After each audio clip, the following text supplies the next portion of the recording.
In part one, we talked about the setting, about Albania, about the organization, about what is not visible from the outside at a festival. And the truly interesting thing about festivals is not the logistics. What's really interesting is what happens when you bring many dancers together in a confined space. With music, with lack of sleep, with physical contact, with stars, with social hierarchy, with closeness and longing. What then reveals itself? And what comes out of it? Welcome to the Bachata Cafe, a podcast about dance, closeness, and psychology. I'm Eddie, and this is part 2 of the Bachata Cafe special episode about the Afro Latin Festival in Albania. And let's get right to the first topic. The topic, status, spotlight, and ego. At festivals, you can see very clearly how status works. As soon as a well-known artist is on the dance floor, the atmosphere in the room changes. A circle forms. People watch. Some want to learn, some want to enjoy, but some also want to be seen. They want to show, I'm dancing with this person, I'm good enough, I belong, I'm part of the elite. And that's human. People want recognition, people want meaning, people want status. That's not a weakness. That's how we function, how we were designed.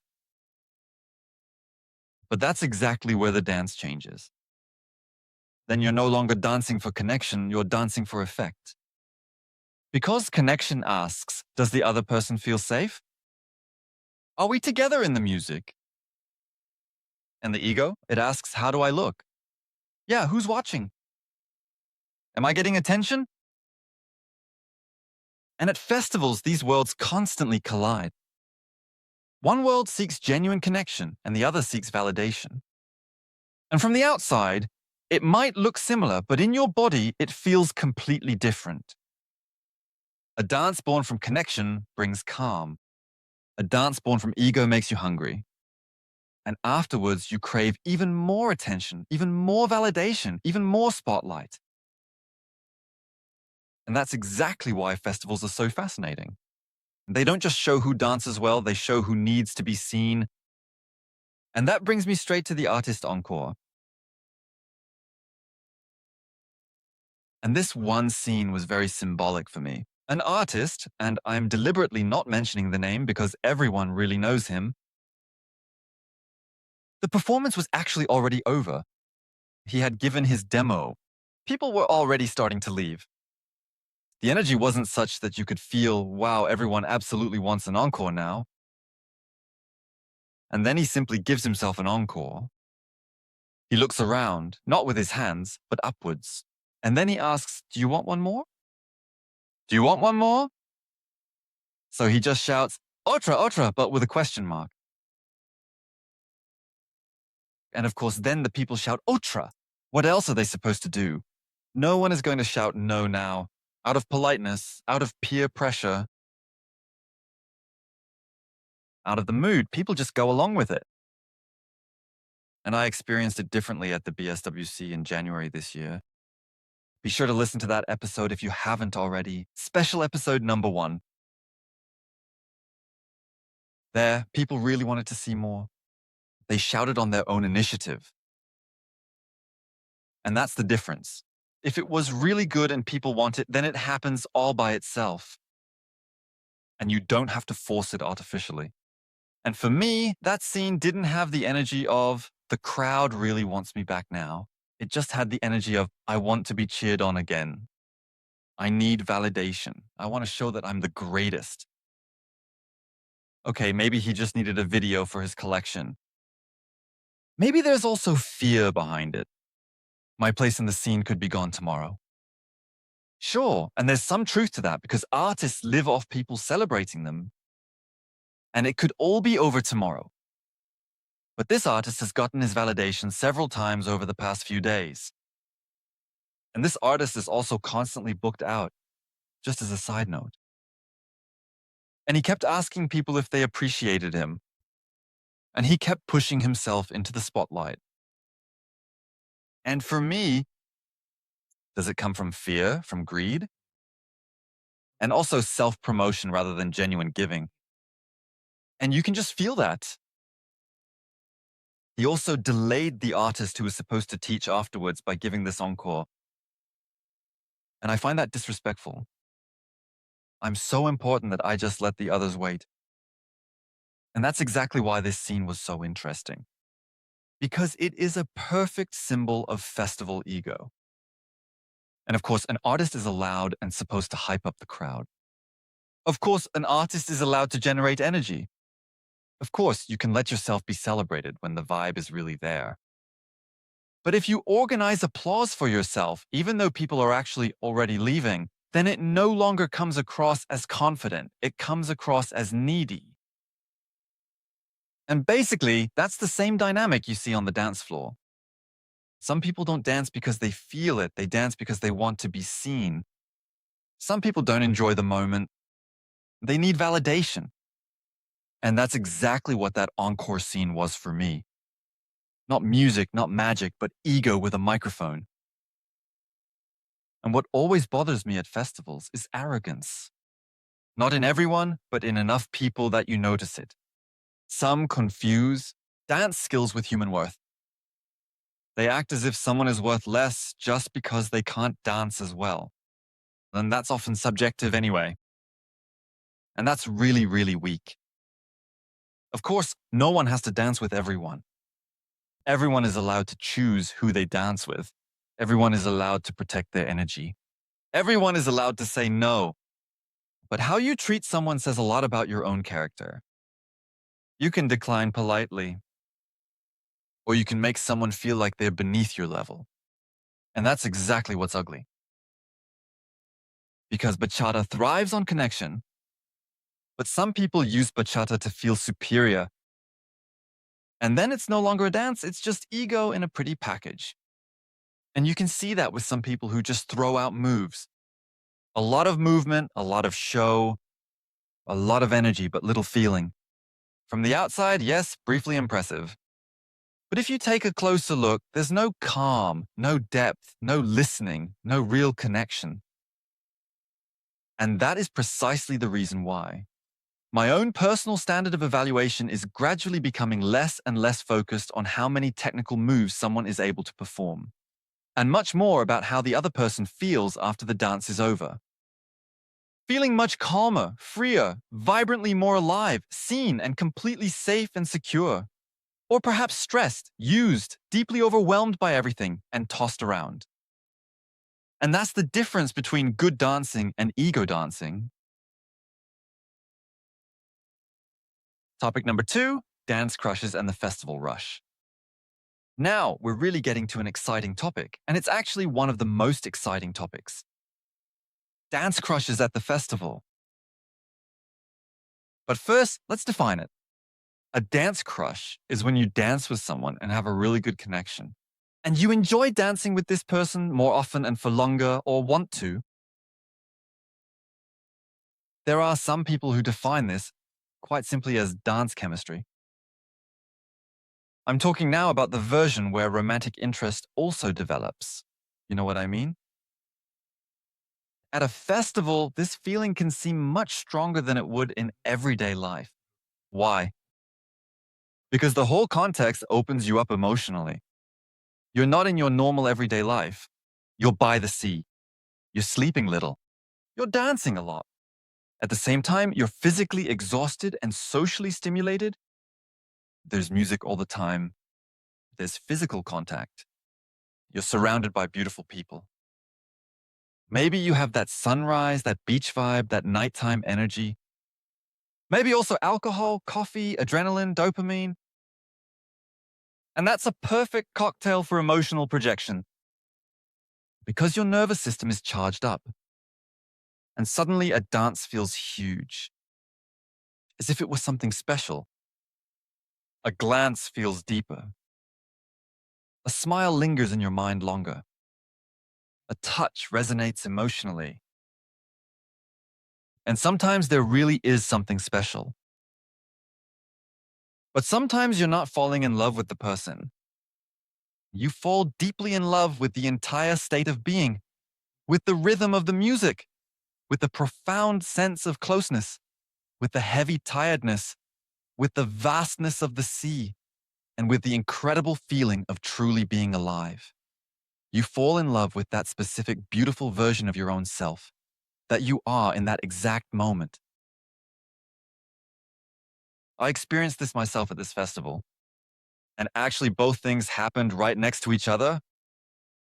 With one woman, I danced for several hours over the course of the festival, but it felt fulfilled. And I thought maybe I would like to get to know her better. But it was also enough for me as it was, because the dances themselves were simply fulfilling. And with others with whom I also danced several times, it really became an addiction. Where is she? I want to dance with her again. I can't be without her anymore. That was really intense. And that's also the test from episode 8 in practice. Real connection becomes calmer when the rush fades away. Addiction gets stronger.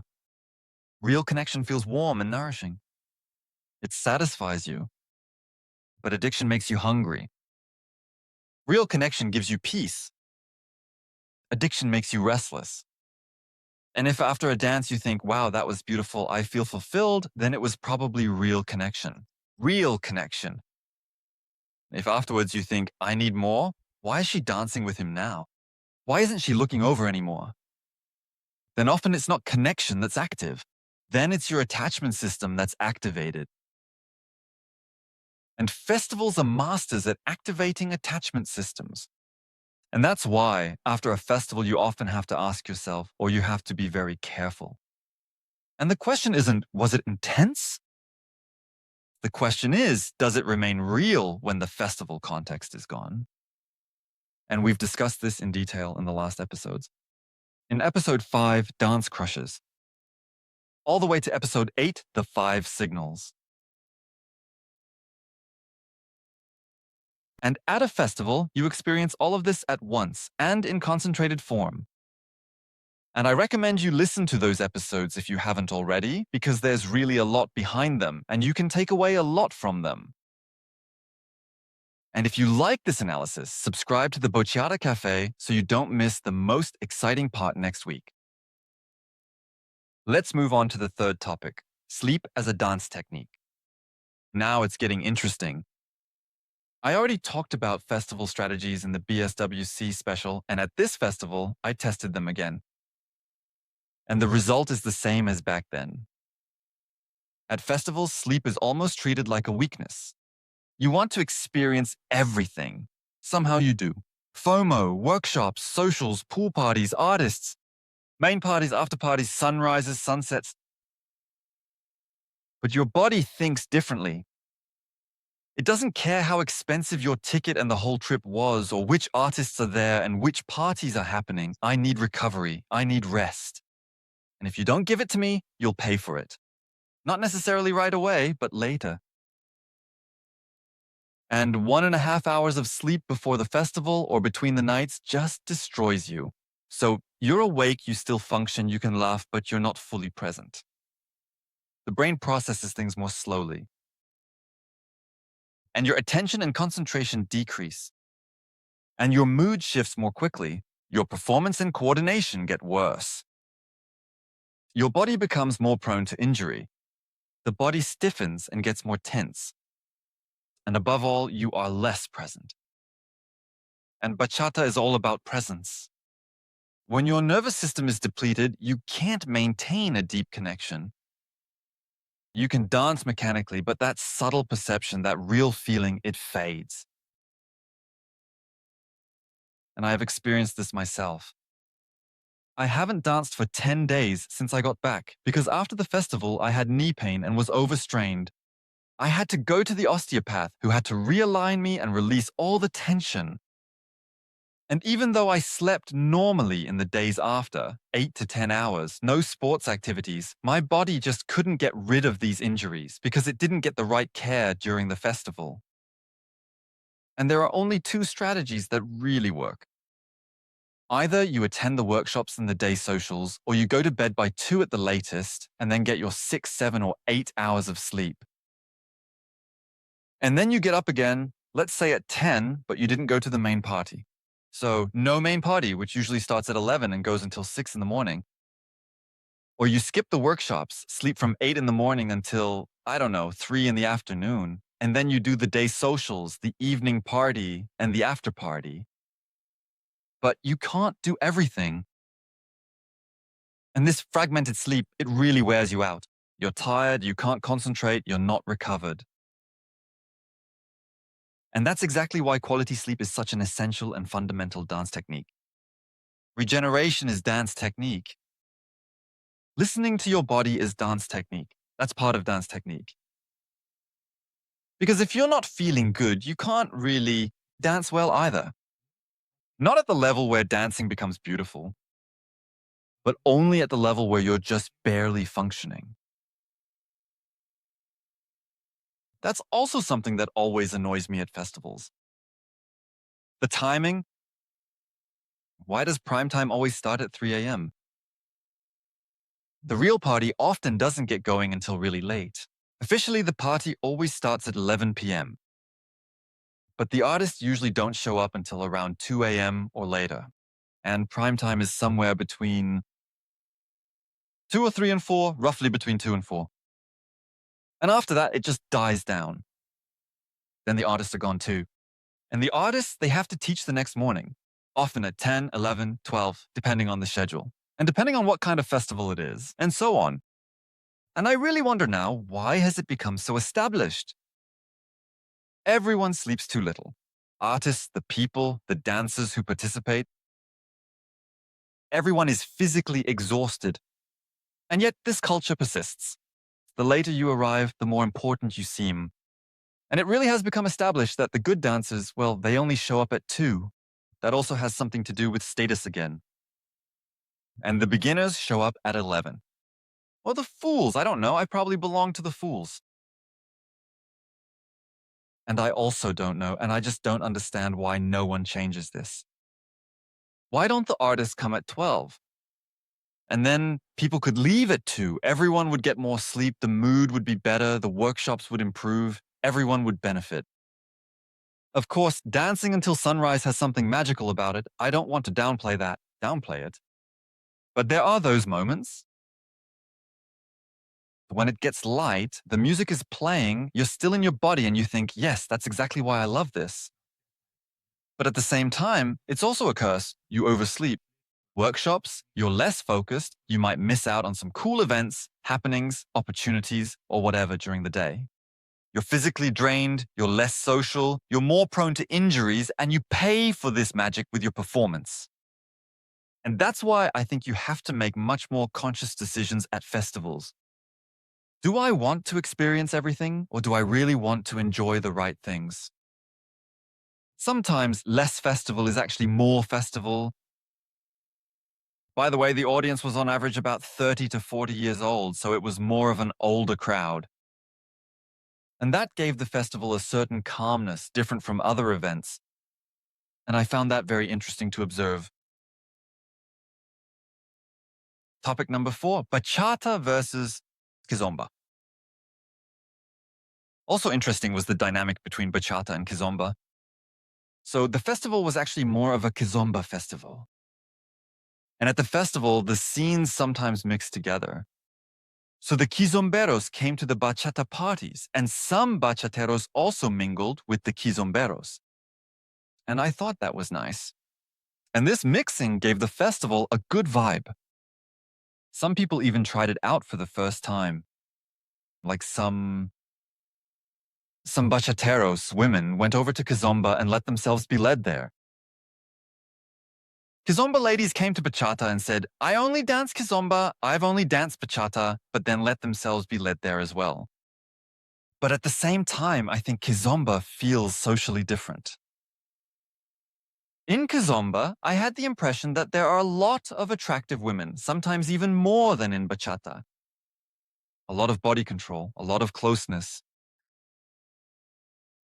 But the scene seems more selective. There's a huge surplus of women. And the good dancers often only want to dance with the other good ones. And beginners sometimes get discouraged quickly or aren't even noticed at all. And if many only want to dance with the good ones, that creates a problem.